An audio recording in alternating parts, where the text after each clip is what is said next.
or to the computer?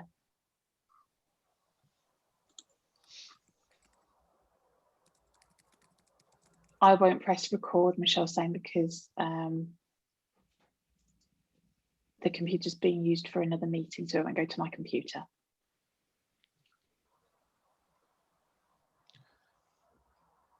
I think you need to click continue. When it comes up with the pop-up saying that this is being recorded, you need to consent to recording. There's a little button that says continue, so if you can all just press that.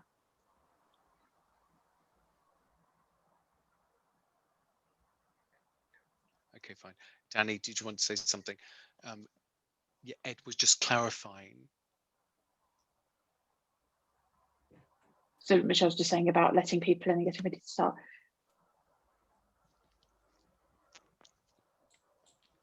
Danny's just saying we just want to check that Ed, what you were saying about making sure that the videos within the presentation are working. Is it on QuickTime or whatever you're using? Yeah, so just want to.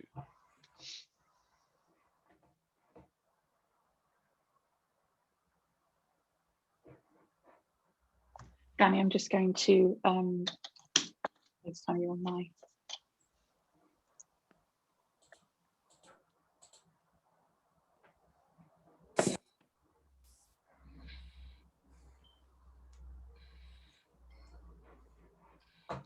Tyron, I think we're just waiting for you now. I think everyone's in.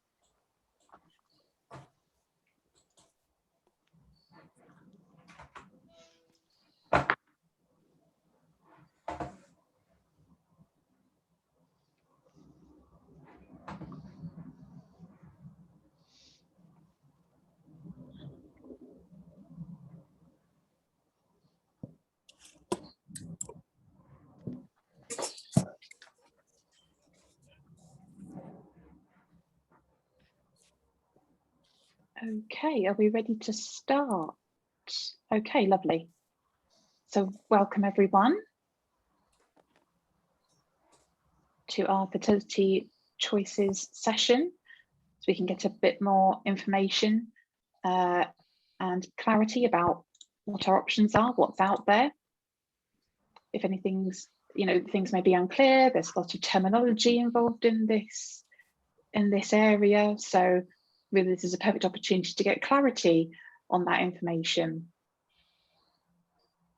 So we'll go through, before we start, we will, just to let you know, we are recording this session so that we can use it as a resource on Deaf Rainbow for people who couldn't attend to the session live today, just so that it's available if and when people need that information. So we will be posting the session on the Deaf Rainbow website after the recording's finished.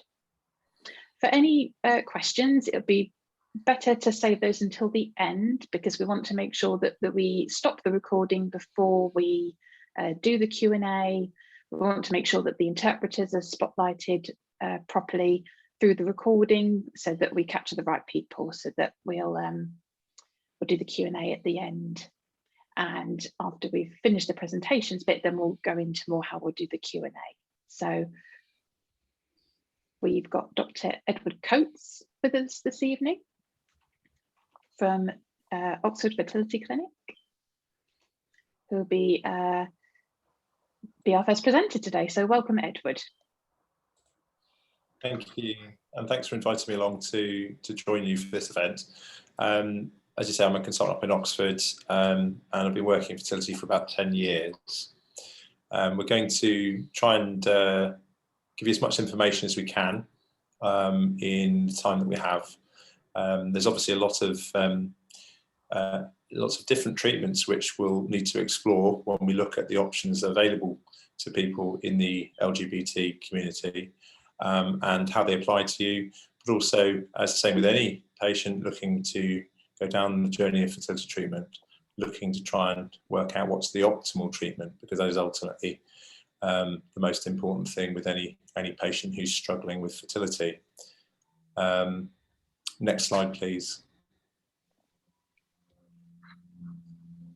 So when we look at fertility options for people who are from the LGBT community, there are obviously various couples, individuals, trans people, and also single patients who are looking at their fertility options. It's quite a big area to look at. And I think what I'd say is, whilst we're looking at all the fertility options out there, it's really important to always, wherever you go, look to book a straightforward consultation with a specialist. Now, there'll be some clinics well known to many of you who have high levels of experience with LGBT people, and some clinics that maybe not so experienced. So it is worth doing your research when you're looking at this. Next slide, please. I want to start with same-sex female couples because as you can see on the screen there are 4 very common treatment options that patients who are struggling to conceive will need to explore and who will be looking at, and they are in a sort of a graded approach. So there's different ones that we would possibly start with before progressing on to more advanced treatments, but it's very personal, and I think trying to find out the best fertility treatment for you will require obviously meeting with a specialist to look at what your underlying medical history is. It's always important when we meet with a same-sex female couple that they're not treated any differently to any other patient that comes into the clinic, and we actually need to understand their medical history, their fertility history. They may well have had treatments elsewhere to try and understand and tailor the treatment appropriately for them. We will get on to talk about the use of... I'm sorry, Ed, and I'm very sorry for the interruption, Michelle. I'd just like to ask all the participants that are here to mute themselves, please. We're experiencing a little bit of audio interference.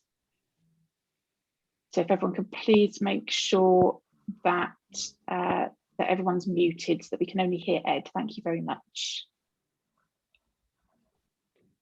Okay, thank you.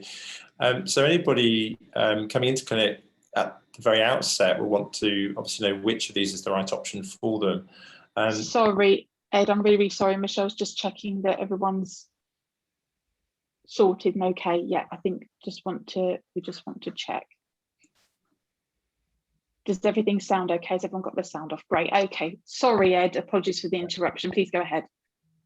So, so when looking at the best treatment options, the ways we will assess a patient, apart from talking to them and understanding their medical background, they may have medical conditions or surgical issues in the past that may impact on their ability to conceive with the treatments that are listed there. You have to therefore think very carefully about the couple in front of you before deciding exactly what's right for them. And the same challenges apply to anybody trying to conceive. In same-sex female couples, we need to look very carefully. And the basic tests that we would start with would be an ultrasound scan, usually for the person that would like to carry the pregnancy. But sometimes both people in the relationship will have a scan and also a blood test to look at egg reserve. So when you are dealing with the fertility of 2 people, it's both important to consider both options. Some people may be finding out for the first time that they're not as fertile as they thought they are, as they might be, and that can often be a shock. And so these tests are really important. So a medical consultation with a specialist nurse or a specialist consultant like myself, and some baseline investigations. An ultrasound scan will look at the anatomy of the womb, the cervix, the ovaries, to check that there's nothing there that could make fertility more difficult. And the normal approach would be to look at and discuss the pros and cons of insemination treatments, which is very different and less invasive than IVF. And the vast majority of same-sex female couples that I've looked after over the last 10 years will often start with intrauterine insemination. I'll talk about that. But there are obviously other treatments which you may well already know about, such as shared motherhood, also known as reciprocal IVF, where actually eggs are shared within a relationship and embryos are created. So there's lots to think about when you have a couple in front of you, and it's really important to understand what they want as well, and that's the most important part of it. And it's quite daunting, I think, taking those steps to coming into a clinic. So it is really important that we do listen and understand exactly the patient's wishes when we're going through treatment options with them. Next slide, please. There are conditions, for example, which can affect a person's ability to ovulate. Many of you will have heard of polycystic ovaries, which is a common condition. It affects 1 in 5 women. And you can see here how on an ultrasound we can identify the ovaries under ultrasound and actually see what classically looks on the right side of your screen as a polycystic ovary. And if we are seeing some of these features and patients aren't ovulating or not having periods, it may not be right to go into a IUI cycle or an insemination cycle using donor sperm. So if you don't have regular periods, it may be worth, obviously, and you are exploring your fertility treatment, it may be certainly worth exploring with a fertility specialist whether you have a good number of eggs, or indeed whether you have any underlying medical conditions. Next slide, please.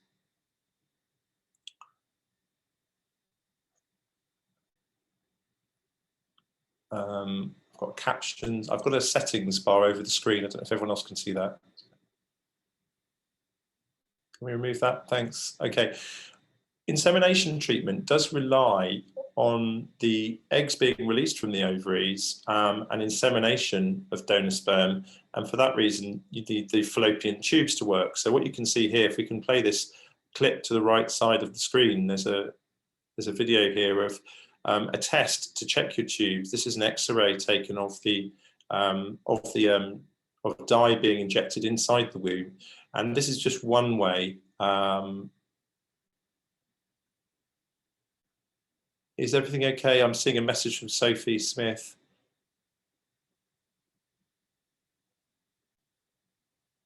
Am I okay to continue?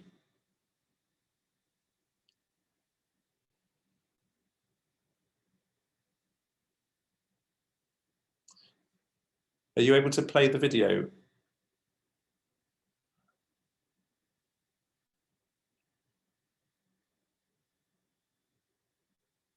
If you hover over it, it should play.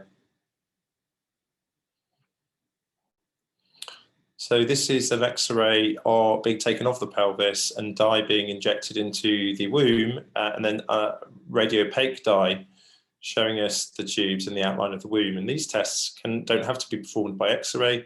They can be performed by ultrasound in some specialist clinics. But certainly if you're going to go down the route of insemination treatment, it's important to know that your fallopian tubes are working. Next slide, please.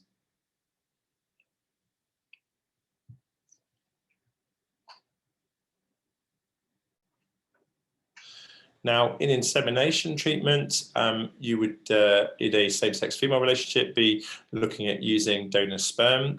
Sperm that is from donors tends to have been highly selected and screened before the process of patients being matched to a donor and patients choosing donor sperm, and we'll get onto that a little bit later. But a high count of sperm is obviously required to be undertaking IUI. What would normally occur is in someone that has regular cycles, you would have a discussion with them about whether we might inseminate sperm at the correct time in their menstrual cycle with sperm that's from the donor in a natural cycle. But you might also use medication to try and boost ovulation. So we talked briefly there about patients who don't have regular cycles. Patients that don't have regular cycles and have polycystic ovaries may still use IUI to conceive. And it's a complete myth that if you have polycystic ovaries, you can't conceive with IUI. If you can't get the patient ovulating, it is a problem, and that requires a more detailed discussion with couples. But certainly I would always encourage people to explore IUI if your tubes are working and you have a good ovarian reserve. Tracking follicles is how we will monitor when it's the right time to put the sperm inside the womb with a catheter. And that's done with scans, usually internal scans, and those scans will be very gentle in most cases, but they can be a little bit invasive. So we have to obviously empathise with patients when they're coming through for those important scans. And we watch as you grow an egg on your ovary naturally or helped with medication. And then either ovulation happens naturally, or we can trigger ovulation with an injection of HCG, which is a medication that helps produce the surge that causes ovulation in the middle of the cycle. So there are several ways to get the potential future mother to ovulate so that we can inseminate at the correct time. Now, I'm being very conservative with success rates. I think in good clinics, you'll see upwards of probably around about 15% success rates. But on average, you need to be looking at clinics that are going to offer you at least a 10% chance of success. And that's of a clinical pregnancy. So that's seeing a baby's heartbeat on the screen as a result of your cycle. Next slide, please. Now, IVF is a lot more involved. IVF involves taking eggs out of the body and using sperm to create embryos in a laboratory. So this is very much more invasive than IUI, and it may be a treatment you have to go to immediately if you have blocked tubes, or if you're not able to ovulate, or potentially if you're looking at something like shared motherhood, where two female partners will share eggs within a relationship. So it's a really nice way to create a family. And for me, over all the years of doing this, I think it's one of the most, one of the most bonding types of treatment I've seen LGBT couples go through. It seems to sort of complete the circle. And I think having a biological egg from your partner and creating an embryo and then replacing the embryo into your partner in a planned IVF cycle is a really nice way to try and start a family. But this may not be your first route, and it tends to be something that patients get to often when other more straightforward treatments possibly haven't worked. But just going through the phases of an IVF cycle, you can see the first phase is to switch off the brain's natural drive to release an egg. And you can see that's the first step, and we call that downregulation. The brain is producing hormones which tell your ovaries to produce an egg each month. And we need to switch that process off so that we can then give artificial medicines, which will essentially drive ovarian development and follicular development in the ovary. So FSH is the hormone that the pituitary gland in the middle of the brain releases to cause the ovaries to recruit an egg each month. But in an IVF cycle, we're trying to give patients a very much higher level of this medicine, and we do that through a series of injections to stimulate the ovaries. And you can see on the bottom of your screen, on the left there, under stimulation, a picture of an ovary growing in size and lots of follicles developing in the ovary. When the ovaries reach a certain size and the follicles reach a certain size through ultrasound scans, we then trigger ovulation, and you stop taking the medication which you have been taking, and then you come through to theatre to have your eggs collected and harvested. Now that's done with an intravenous sedation process. So you have a line placed in the back of the hand where some medicines are given to you to kill pain and to put you off to sleep. And over about 20 minutes, your eggs will be collected. And the diagram there shows a picture of someone performing an ultrasound scan and a needle popping into each follicle in the ovary to drain the fluid out. And then the eggs are collected, and then the process of IVF or ICSI, which you see on there, will depend on many factors. Now, whenever I talk to patients about IVF and IVF cycles, I always warn them that even using donor sperm, there is always a possibility that you may require the specialist technique of ICSI to fertilize the eggs. You can see a picture there of an egg being surrounded by sperm to hopefully fertilize naturally. This is what we know as conventional IVF. And then you have ICSI. And if we go to the next slide, hopefully I can show you a picture of what that looks like in the lab.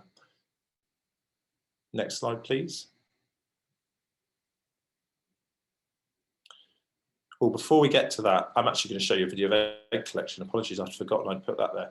If we can play that video, this will show you a ultrasound guided egg collection. So while you're asleep, you will see the doctors doing this will look at your ovaries, but what they do is they place a needle through the top of the vagina into each follicle, and you can see that draining the fluid from the ovaries. You won't know anything about this because you'll be fast asleep.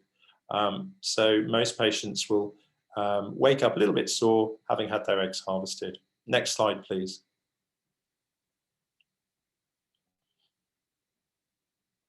If we could play both these videos, I think they'll play together actually when you click on them. On the left-hand side of your screen, you've got normal sperm. This is what we see down the microscope. Or if we could just go back, yeah, just have to hover over the videos. They do play, you just have to hover over and touch the arrow at the bottom left. That's it, and the right as well. If you play the other one on the right hand side, it should work too.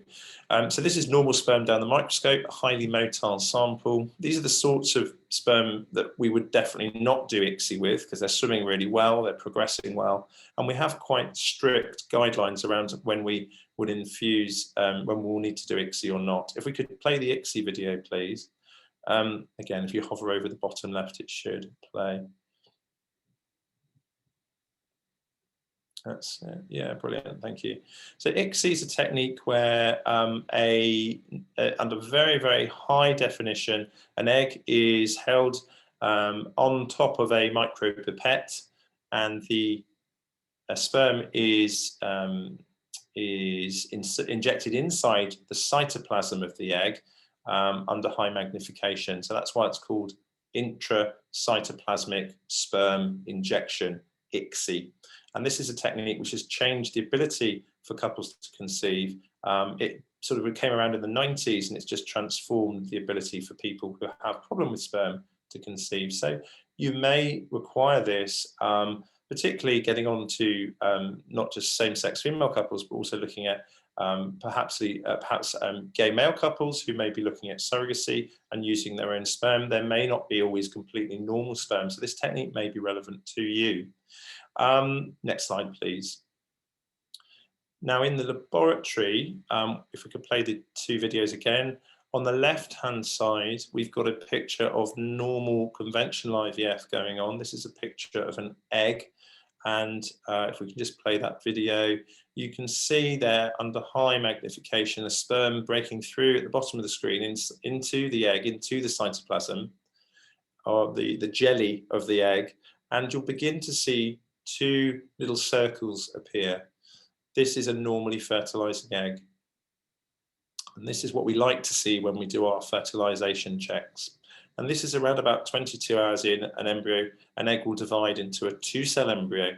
Now, if we play the video on the right-hand side, the 2-cell embryo will usually divide into a 4-cell embryo, or if we could just go back, please, a moment.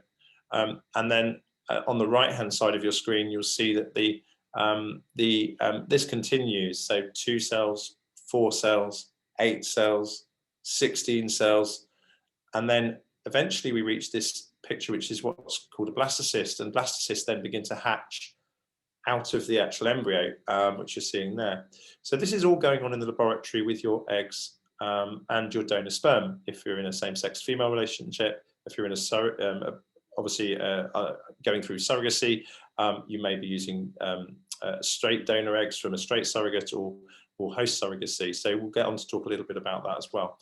Next slide, please. Once we reach the blastocyst stage, we then take the best blastocyst that we can find and we put it in a very slim catheter, and under ultrasound guidance, we will position the catheter inside the womb and we will replace the embryo. So if you watch very carefully, the vast majority of clinics will undertake IVF and embryo transfer with ultrasound guidance like this. We certainly do that here in Oxford, and the vast majority of clinics do that, but not all clinics do.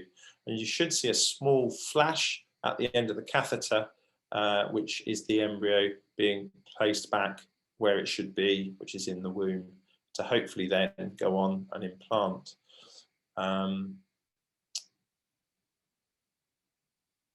There you go. You can just see that very small white spot that formed on the screen there. That's the embryo and the little bubbles coming out of the end of the catheter. Next slide, please.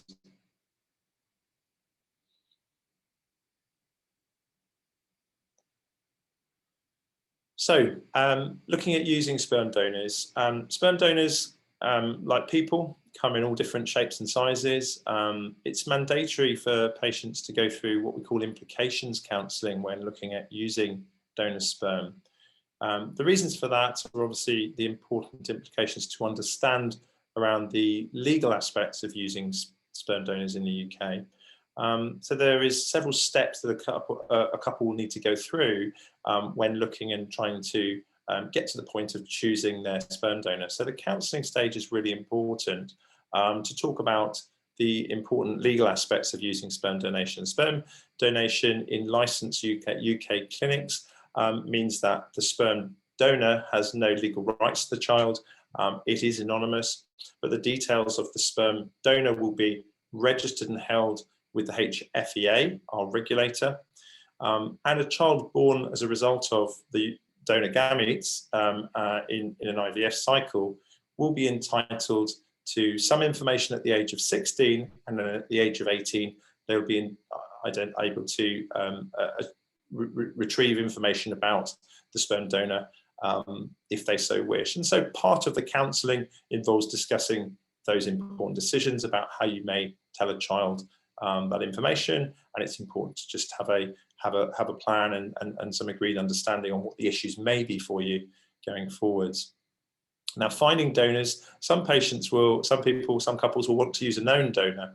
Known donation is very popular as well, especially amongst the LGBT community, I've found over the years. And I find, and it doesn't always have to be, it isn't necessarily quicker, but it certainly is easy enough to do. But essentially the same process which sperm donors go through, we require a known donor to go through too, in terms of having screening donors for infectious disease.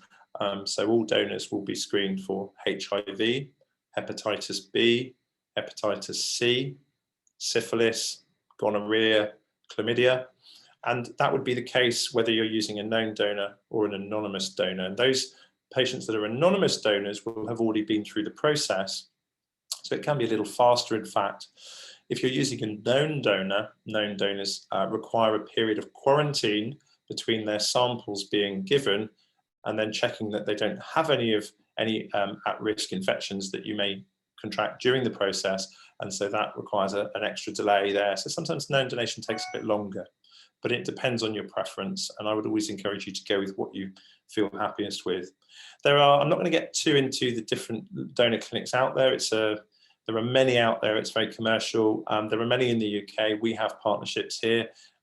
We have our own sperm donor bank here in Oxford within our group, but there are many, many out there, and we'll always help you explore what, the option that's best for you. There are some in Europe, there are some in America. Zytec's very popular, the European Sperm Bank, but it's really about exploring that, and we'll support you in doing that. And the types of characteristics that you're looking for can be easily, which you will be able to access, are things such as physical characteristics. So height, weight, eye and hair colour of the donor, for example. The year and the country where they were born. Their ethnicity is very important. Whether that person at the time of donating has children, how many, the gender of the children, also if they're married. And they're very much, it talks about medical history there. Sperm donors are selected and screened to make sure that they don't have any transmissible inheritable diseases. So that's also really important. Next step, please.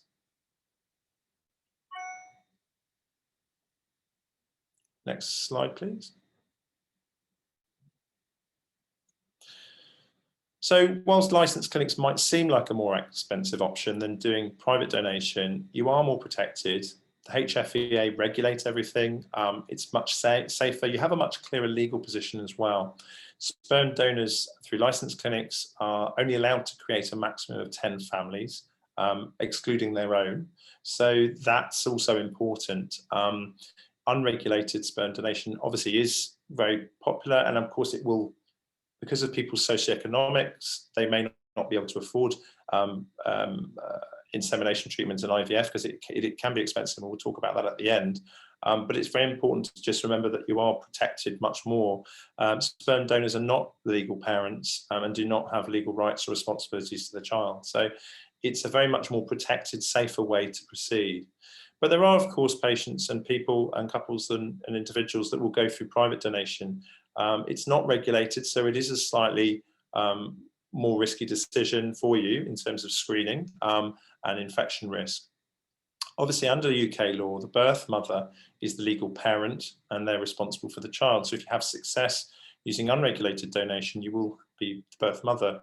But if the birth mother is single, or married or in a civil partnership, the sperm donor may be the legal father with parental and financial responsibility. So there are other important considerations with regards to your own individual, I guess, relationship status, which will impact potentially on where you stand legally with regards to the outcome of the treatment that you may do. So that doesn't obviously happen with licensed regulated treatment cycles, but obviously private donation is much more popular in some areas because it's a lot cheaper and much more accessible. But I would just urge caution, and I think as a clinician, obviously I would encourage you to think about licensed clinics.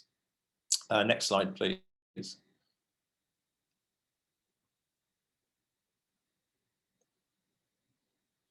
Now, getting on to surrogacy, this is a huge topic. To talk about it extensively really wouldn't do this presentation justice, but I just wanted to sort of touch on some of the important things that are out there for people who may be approaching surrogacy or looking into it.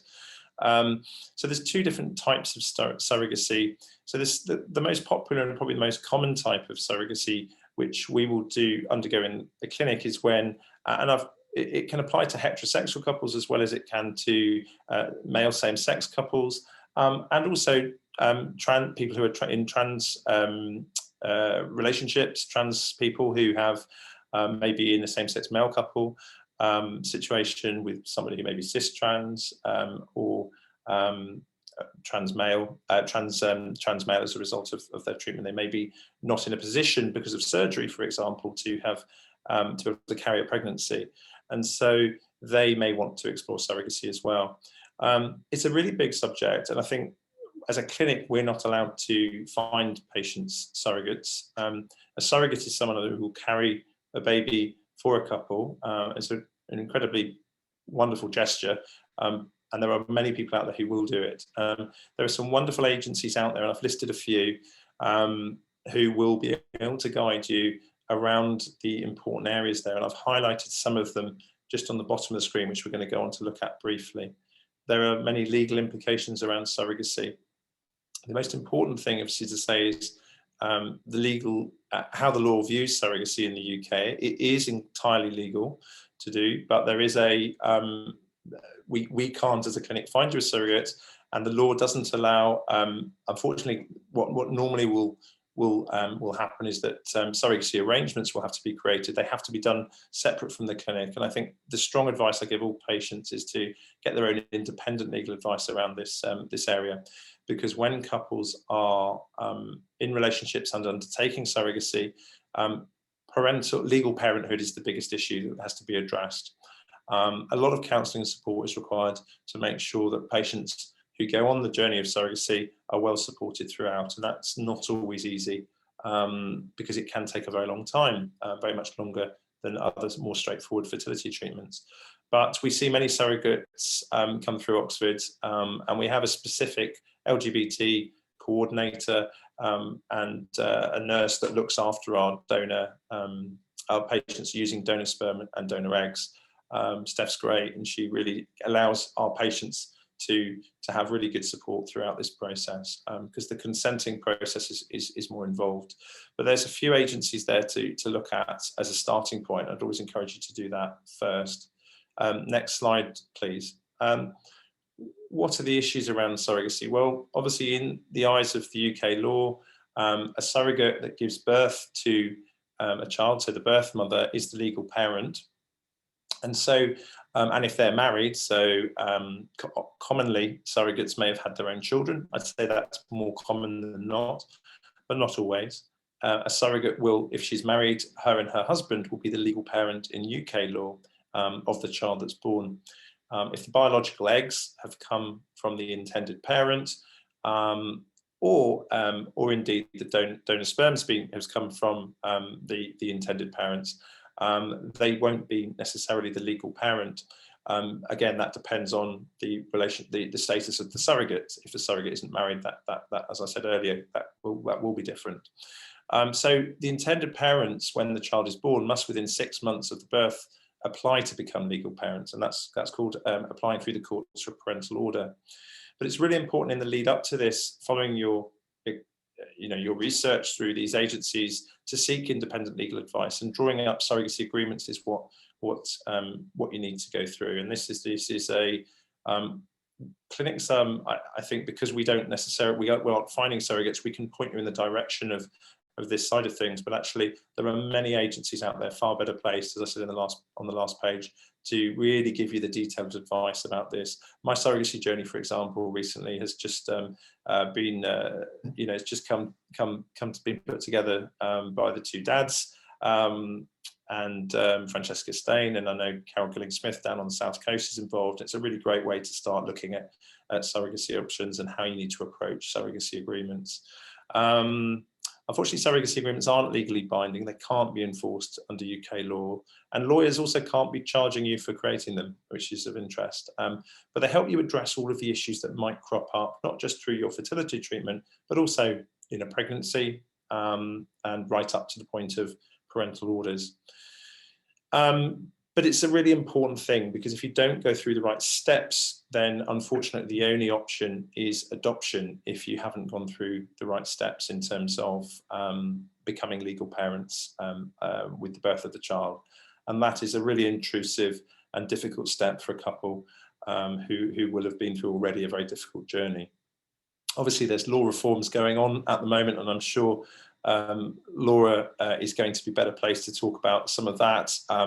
We've been waiting for them. For example, if you're a single person using a surrogate, adoption is your only available option currently, and we are waiting for those changes to go through, which should hopefully happen this year. But always seek independent legal advice. Coming to the end now. Next slide, please.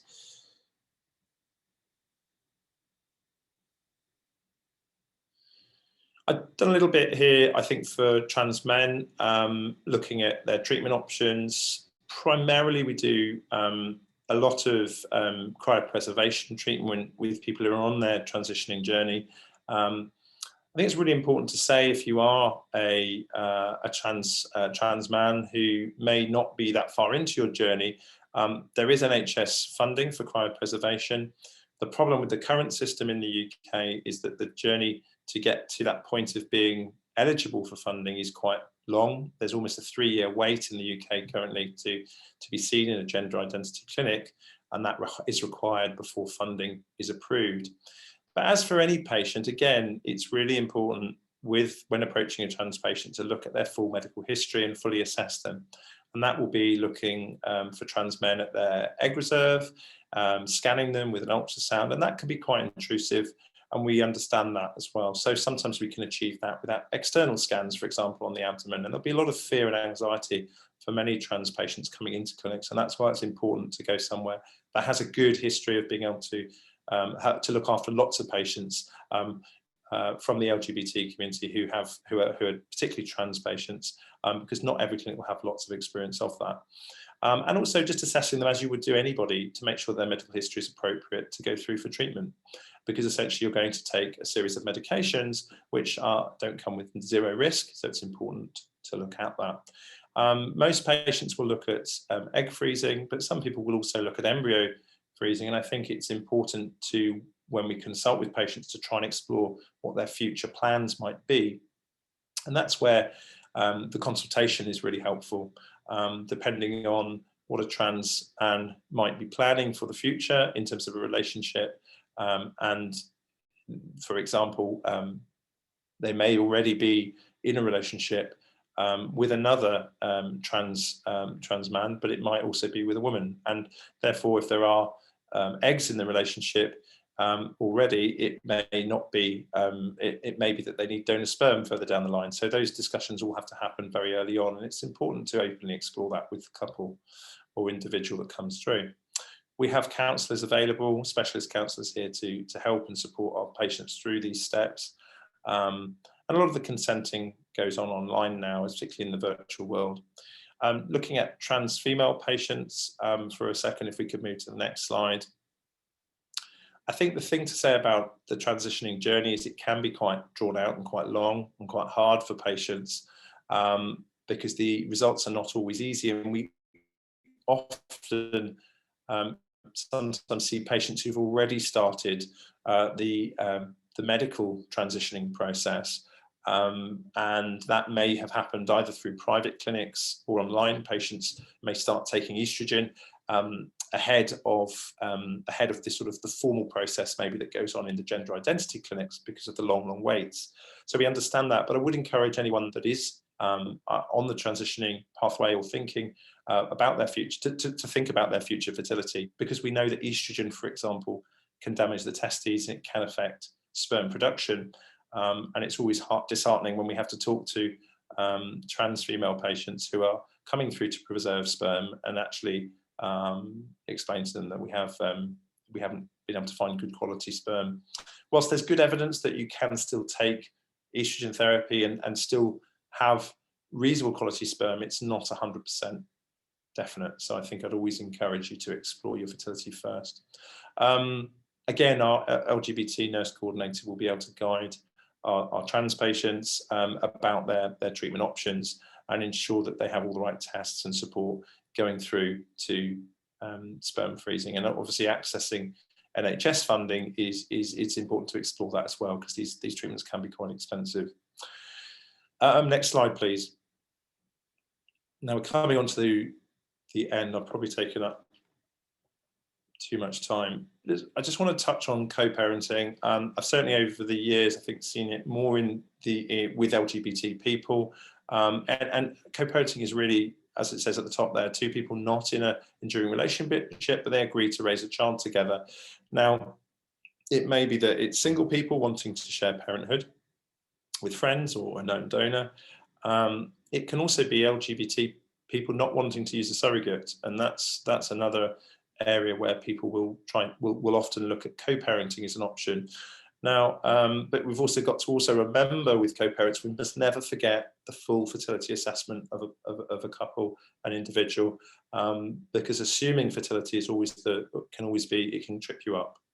I think clinics are slowly getting better here, but my experience of this is that we're all quite new to it, and it's a more recent thing, co-parenting, and the law certainly is less clear here. And I think I'd always advise a patient, because I'm not a lawyer, to look very carefully and always get independent legal advice around co-parenting. We would always advise co-parents to be treated as donors and screen them very thoroughly.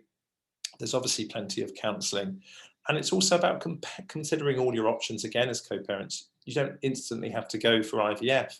IUI might well achieve the outcome you need as a co-parent, and I always like to start with less is more, so simple treatments often can sometimes get people across the line a lot quicker.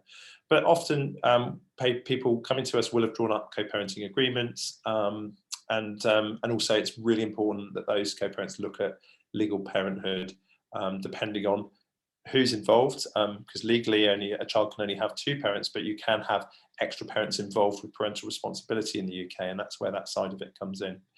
So there's quite a lot of areas we've looked at here. Hopefully I've given you an overview of the common sort of treatments that you may go through with fertility treatments. It's the same for anybody. IVF and ICSI and IUI tend to be very common treatments. They apply to LGBT people in the same way they apply to non-LGBT people. So we don't treat anyone differently. People need a lot of support, I think, to make sure that they're making the right decisions, and making sure that they don't feel any different to anyone else coming through the clinic. So that's really important too. I think I might have come to the end, or I'm not entirely sure if I have. I certainly think I've had a lot of the airwaves here, so I should probably hand over to Laura. Can I just check the end slide? I think that is the end. But I hope you found that helpful. I'm happy to try and answer any questions around fertility treatment towards the end. Yes, I had updated that slide. That was on costs. I mean, costs are so difficult to give you. I'm the co-founder of Total Fertility, which is a website which looks at costs across clinics. But these are our clinic costs here in Oxford. Clinics really vary. Surrogacy can be upwards of £10,000 to £15,000. You've got lots of additional costs to consider, but always explore your costs clearly. And currently it's really important. The HFEA and the CMA, the Competition and Marketing Authority, are really clear that clinics should be transparent with patients about what costs are and what success rates are. So I'll stop talking and I'll hand over to, I think it's Laura who's speaking next from the LGBT Mummies Tribe.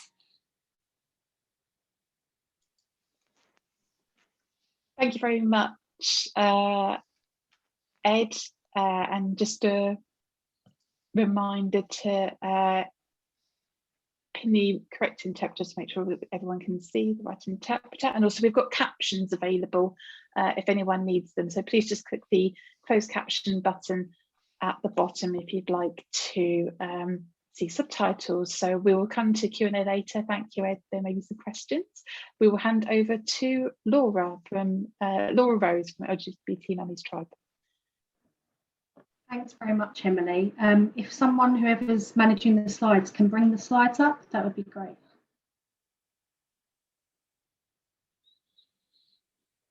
Thank you. If you can go to the next slide. You ready?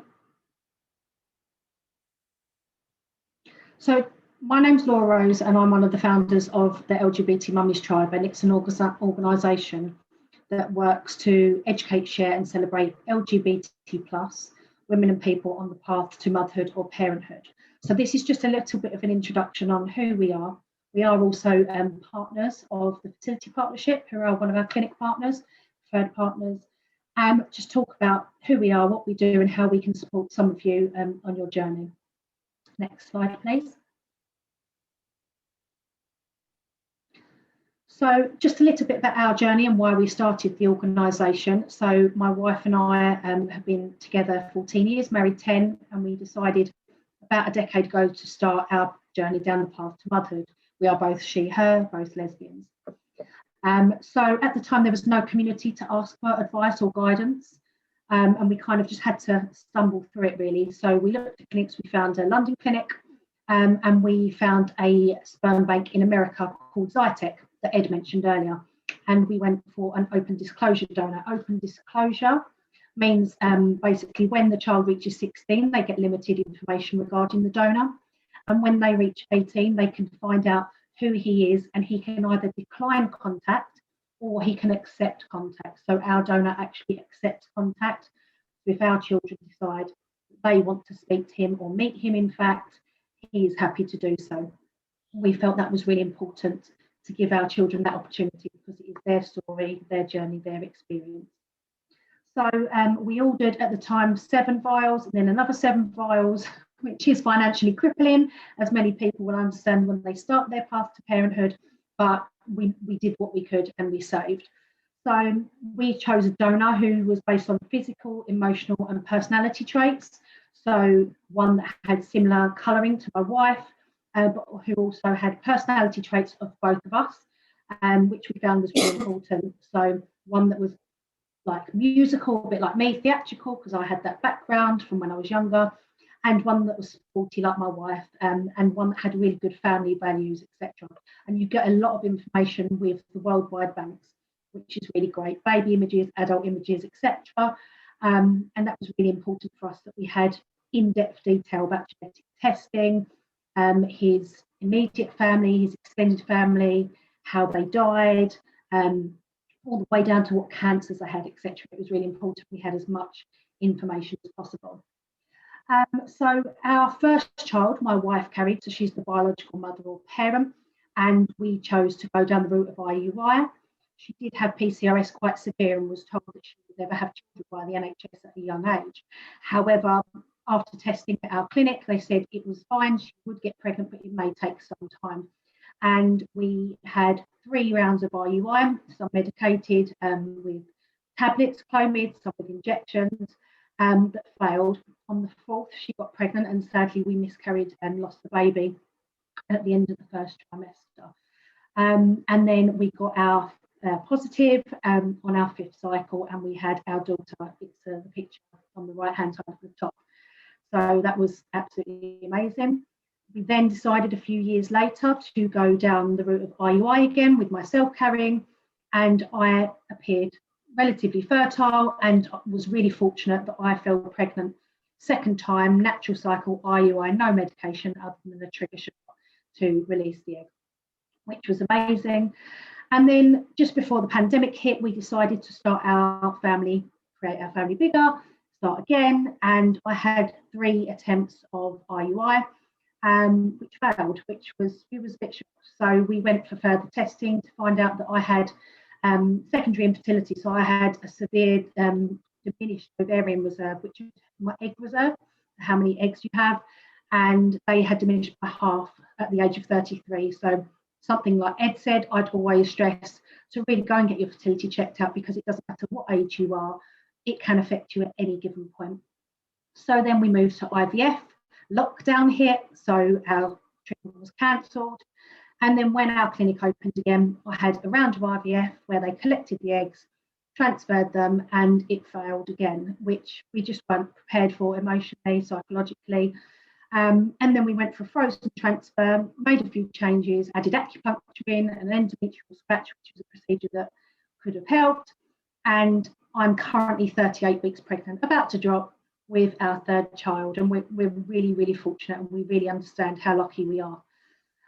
So that's just a little bit about us, our journey, and it just explains to you why we started the organisation, because we felt that we had no support, no community at the time. So that's a bit about us. Next slide, please.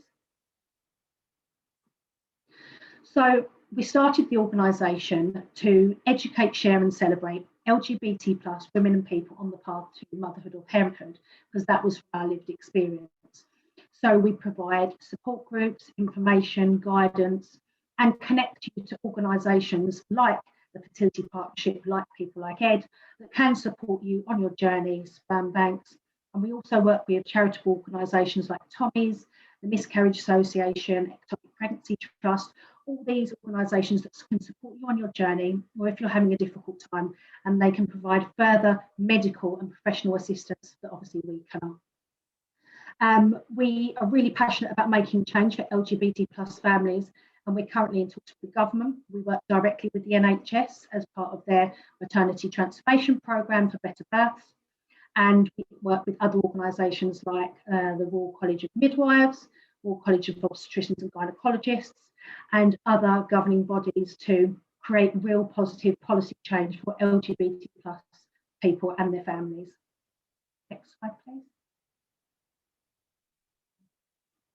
So we started back in 2018, and we've grown quite rapidly. So we support around 35,000 women and people worldwide.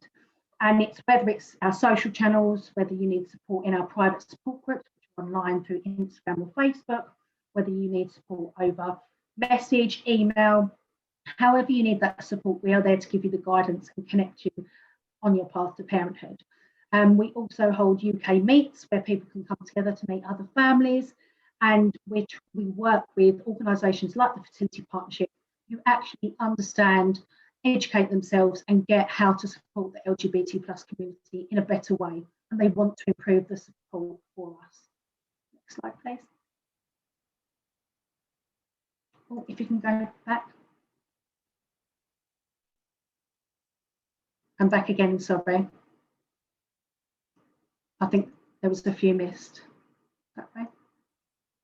And back again. That's it, perfect, thank you. So this is just to give you an idea of the organisations we work with and the people that are actually really active and passionate about working and supporting directly the LGBT+ community in a better way. So they're looking at their language, they're looking at their marketing, they're looking at their imagery to make sure that people like you and I are visible. We're not invisible. And that's the thing, LGBT+ families tend to pop up during Pride, during certain times of year, where brands want to support us. However, these brands specifically and organisations really want to get behind you, support you on your journey, and support you as you grow your family. So they are the organisations. So if you have any questions about clinics, sperm banks, or other organisations to support you through difficult times or your path to parenthood, we work with all of these organisations. And specifically within the NHS, we are working directly with them to improve policies. We're working directly with them with local CCGs, which are clinical commissioning groups, to look at their fertility policies, to get those changed to be more inclusive for LGBT+ people. Next slide, please. Just to give you an idea of the support groups we have, these are the support groups we run. I won't run through all of them just because I'm conscious of time. Anything from trying to conceive, trans parents, non-bio mama and parent. We look at all aspects of any path to parenthood. So if there's a support group there that you wish to join or feel that is right for you, and you can join multiple ones, it's all online, it's all over message, and it's really accessible for everyone. So you're more than welcome to join. Next slide, please. This is just some detail about our UK meets. You can meet other people that are starting their journey, that haven't yet started, that just want to meet other people with lived experience. You can meet others that already have families. You can ask for support and guidance and meet with us and our team and our mentors. And you can find organisations and resources to support your journey. And you can meet a wider community of families. We have people coming from all over the country, all over the UK. We're hoping to expand to other countries, but again, that takes time and funding. Next slide, please. So just to recap our services and how we can help and benefit you on your path to parenthood, it's a global community of people. So we educate, share, and we celebrate. We celebrate all the milestones, whether it be your adoption panel coming and confirming your due date for your adoption, whether it's a pregnancy positive, whether it's talking about, stigma regarding miscarriage or difficult parts of your journey as well. We want to support you through all of that. You can meet other families worldwide, attend our events, attend our private support groups, and ask for different support and guidance in regards to all your path to parenthood options. We connect you with organisations, and we actively campaign for equality and policy change. So if there's any areas that you feel that you're underrepresented or that you've not been supported or discriminated against, please come to us. It's an area that we will work on and support you in. And we also provide education and training to clinics, banks, and other organisations. Next slide, please. And our details are there. So if anyone wants to reach out and they want any support or guidance or want pointing in the right direction, please contact us and we're more than happy to help you. And I do apologise in advance if I'm talking too quickly for it. Thank you very much. Thank you. Fantastic, Laura Rose. Thank you very much. Very interesting. And it's clearly there's plenty of support out there available. So make sure that we share those resources with others too. We'd like to invite Layla to join us now to talk about her personal experiences. So over to you, Layla. Hello everybody. I don't have a slide or anything as such, so thank you, Ed, for talking about all the different options that are available. I found that really interesting, and Laura Rose, thank you as well for talking about the LGBT mummies tribe. Really fantastic information, so thank you. So me and my partner, we're a lesbian couple, and when we got together, we talked about what our options would be in order to have our own family, and we realised that it's such a massive topic and that there isn't an awful lot of information out there. So we spent hours and hours researching, and we found it really quite overwhelming. So we did find LGBT Mummies Tribe back then. I think it was about 5 years ago. So a fantastic resource for information. Thank you. It's been really helpful. So yeah, we spent ages researching what our options could be, IVF, IUI, etc., and really deliberating which would be the most suitable for our needs and our wishes. So we started on an IVF journey because you know, my experience growing up, seeing my mum go through lots of pain and suffering due to miscarriages, I wanted to ensure I had the highest chance possible, really, of a successful pregnancy. I felt that you know, that IVF might be the best chance to do that, and I know that obviously everyone's experience and choices are their own.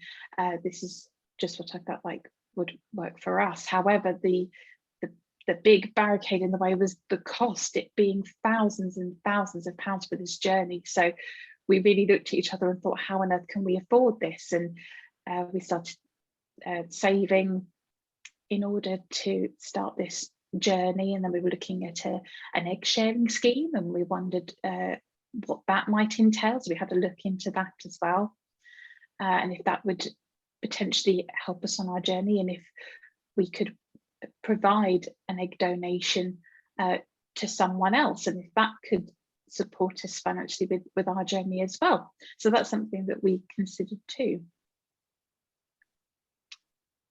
So really that's the focus of what I want to talk about today in terms of this egg donation or egg sharing scheme. So I want to explain really a little bit about what that is. So if you're eligible, you'd be between 18 and 35. This is for people who have eggs.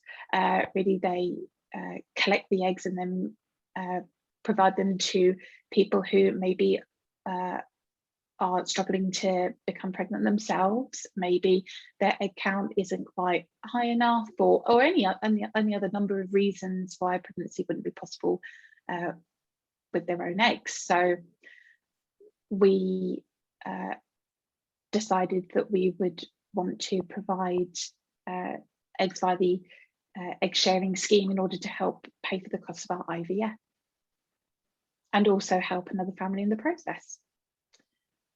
So Adela's just frozen a little bit. So to check if I'm eligible, to check if we were eligible to be part of the egg sharing scheme, it would look at the quality of eggs, genetic testing, and really checking the history of genetics. There were lots of things to tick, as it were. Maybe checking if you have diabetes, you might not be eligible to be able to provide an egg. Muscular dystrophy, for example, any other conditions like that, cerebral palsy, if there's a history of that in the family, then that can affect your eligibility to be able to donate to the egg service, so it's the egg scheme. So after going through those checks, there was obviously a question about deafness, and if deafness was part of the criteria, and if it was genetic. So that was something that was checked as well. So we went back to our GP to look if my deafness was genetic. Apparently not. So there was no kind of deaf gene visible in the testing, so that wouldn't affect the egg donation either. So we got through all the checks absolutely fine. So following that, we were happy with our clinic and happy with everything going ahead. So the people that we provided the egg to were very happy as well. Happy as well that, as being from a BAME background, to have a matching egg. It can be a really long wait for people from BAME backgrounds to actually find donations that are suitable for them. There are very, very few of us in the UK that do it. So they were very, very happy to have a BAME donor. And it felt like quite a special experience, and quite to be treated like I was quite a special person, a VIP person, in order to have this privilege of going through this with them. So about 2 years ago then, after we had gone through the egg sharing scheme, it was a really long process. So after about then, we finally got to the end of that, and we as a couple, so we're ready to actually start our own family.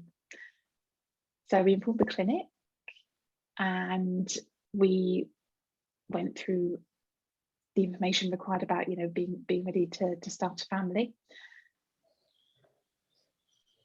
And everything was fine at first. Because obviously my egg had been accepted initially. So we went back to the clinic to start our IVF journey, and everything started smoothly. I got given the medication, lots of different types of medication in order to start the journey. I had a pill at first. Let me just go back a second. So we were looking at my partner initially carrying the pregnancy.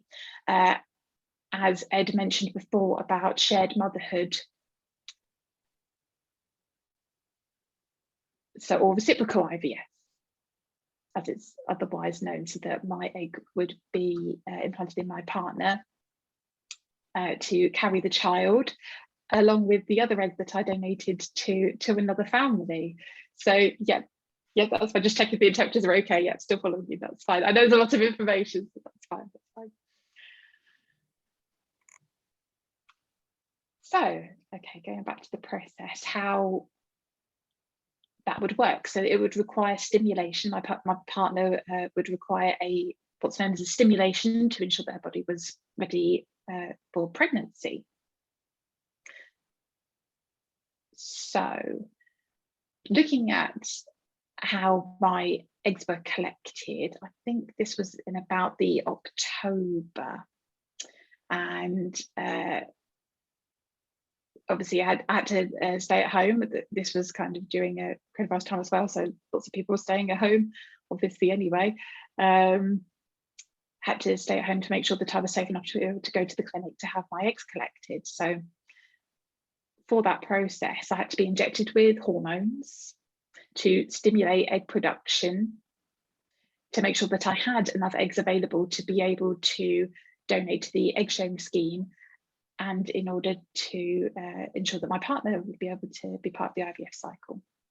So I had the injections. It made me feel quite kind of out of it, really. There was obviously lots of different hormones and chemicals raging around my body. I think it kind of it affected my brain somewhat. So that meant for 2 weeks that would be the hormones would be ensuring that the eggs were being stimulated in order to be released, and that they would be and ready to collect.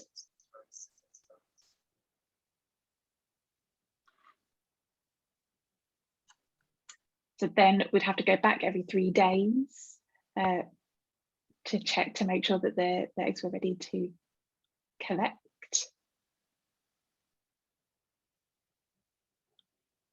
So then we had to also trigger to make sure that we had the correct timing, that the eggs were ready to be collected, to make sure that they were released on time. So when we knew that it was the right time that they'd been released, I was at the clinic and put under general anaesthetic to ensure that the eggs could be successfully and safely released. And that all went fine. That they collected 17 eggs in that process. So half of them were saved for my partner for her IVF cycle, and half were given to the egg sharing scheme. Oh, I think it was 9 and 8 actually. I'm just trying to make sure my maths is right. Yes, it was 9 and 8. We're just going to swap interpreters now.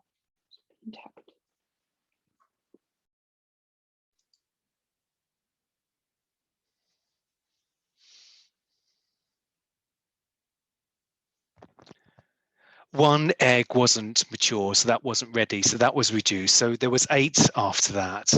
And from the sperm donor, all of those, they looked at all of the eggs and all of them were inseminated.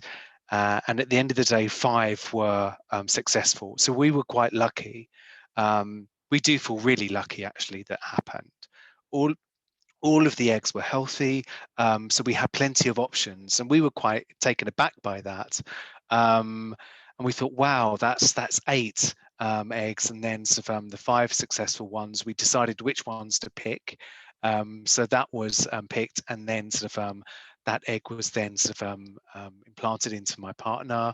Scans were then checked to make sure that the uterus was okay, that the embryo was forming correctly.